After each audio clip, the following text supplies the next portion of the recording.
So chapter 6, Krishna helps Arjuna understand the real relationship between a yogi's practice and renunciation. As we've already discussed, Arjuna has a pretty common and also very superficial understanding of what renunciation means. He thinks that it means to stop activity, to not do anything. But Krishna explains clearly it's not that the yogi doesn't do anything. The renunciation of a genuine yogi is that he does his activity, he does his duty as it should be performed, and yet they do so without expecting a particular result.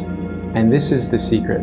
This is the trick, is that one is able to engage with life and engage with the world, and at the same time accept that we are not ultimately in control of the result that comes. Ultimately, the result that comes is up to Krishna.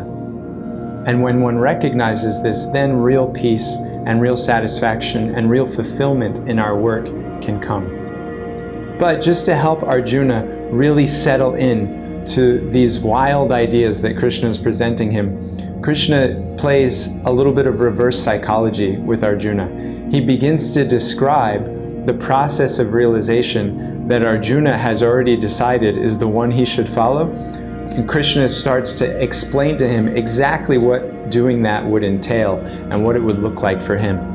So he explains that in order to follow this kind of artificial renunciate path, and it's artificial for Arjuna especially because he's a king and he has a lot of service to do for his citizens and his country, Krishna begins to explain that first you'd have to disconnect from everyone and everything. Then you'd have to sit down in a special place with a special mat, facing a special way.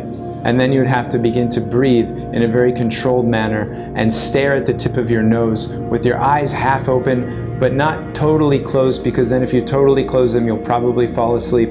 And in this way, you have to sit for hours and days and weeks and months and even years until finally and eventually your mind comes under control by the strength of your determination. And so as Krishna is describing this arduous process, Arjuna cuts him off at one point and says, "Krishna, I don't think that the path you're describing is one I'm going to be successful in." He says, "I think to control the mind by that process would be harder than for me to try to control the wind." And Arjuna begins to recognize by this description from Krishna that maybe my ideas about how to become self-realized are not very well informed. Maybe I should start to listen more closely to what it is Krishna is saying and what it is Krishna is asking me to do. And the chapter famously concludes with a verse where Krishna establishes who is dearest to him, or who is the best yogi of all.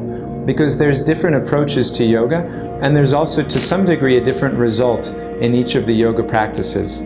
And certain yogis want to experience one feature of divinity, and other yogis want to experience another feature of divinity. And so Krishna shares his opinion about that and which process and experience is the best of all. And Krishna says it's the yogis who become most intimately united with him that are the best of all. So this standard of intimacy becomes the real standard for the success of someone's yoga practice. And intimacy is a beautiful word to use when we talk about yoga, because intimacy is usually used in relationship to love. When we think of intimacy, we think of deeply trusting someone and having a connection with them that's exclusive of anyone and anything else.